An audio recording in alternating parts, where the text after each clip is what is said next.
মাশাআল্লাহ অনেক সুন্দর বেগুন হয়েছে আবারও আমাদের গাছে।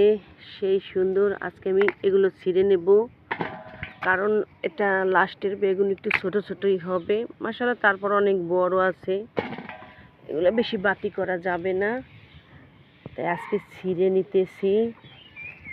বেগুন আর ধুন্দুল কিছুক্ষণ আগে এগুলা কাটছি, আর মনে করলাম বেগুনও নিয়ে যাই। খালি খালি বাতির দরকার, একটা কি বাতি করব না, বড় করব না। কতগুলা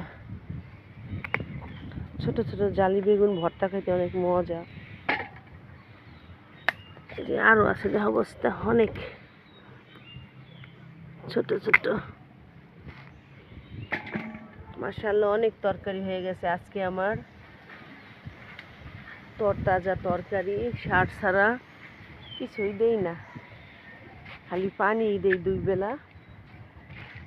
মাশাআল্লাহ আবারও ডাঁটা বুনেছি, আর ডাঁটা তো আমার হাত থাকেই সবসময়, সবসময় ডাঁটা থাকে। ডাঁটাটা অনেক পছন্দ সবারই।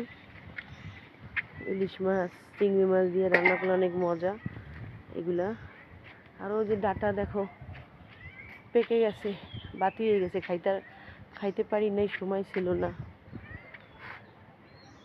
অনেকগুলো ডাঁটা, আর তারপর ওই যে ওইখানে আছে অনেক ডাঁটা। মাশাআল্লাহ আমার ড্রাগন গাছে একটা ফুল হয়েছে, কিন্তু একটাতে খুশি না। বলেছিলাম এগুলো কাইটে এলাম, এই কারণে মনে হয় একটা ফুল হয়েছে। ওই সাইডটা দিয়ে দেখাই, একটা ফুল দিয়ে কী করবো, কয়জন দিন এগুলো বাঁচবে কিনা কোনো ঠিক আছে। এই যে একটা কলি বাইরেছে, এত বড় গাছ, যদি একটা ফুল হয়। অনেক সুন্দর গাছ, কিন্তু ড্রাগন হয় নাই, ফুলই দেখি। অনেক কষ্ট লাগে এই ড্রাগন গাছের কাছে আসলে। যাই হোক, আল্লাহ হাফেজ, আজকের মতো এখানেই শেষ।